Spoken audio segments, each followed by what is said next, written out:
Naming and Adam naming.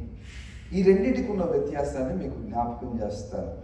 దేవుడు సృజించిన వాటికి పేర్లు పెట్టెను, ఆదాము నిర్మింపబడిన వాటికి పేర్లు పెట్టాను. ఈ రెండింటికి తేడా మీకు చెప్తాను, సరేనా? ఆదికాండం 1వ అధ్యాయంలో 1వ వచనం చదివారనుకోండి.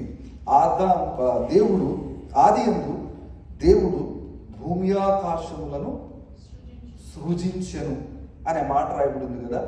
ఆయన సృజించిన సృష్టి అంతటికి, అంటే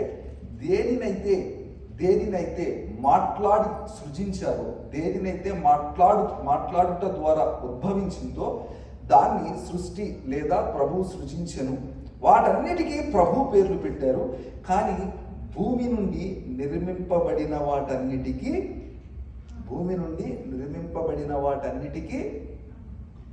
ఆదాము పేర్లు పెట్టాను. ఇది నేర్చుకోవలసిన విషయం ఏంటి అనంటే ప్రభు దేనికైతే పేర్లు పెట్టారో, దేవుడు వేటికైతే పేర్లను ఇచ్చారో అవన్నీ ఆకాశము నుండి వచ్చాయి. అంటే అవి ప్రత్యేకమైన దేవుని సృష్టి.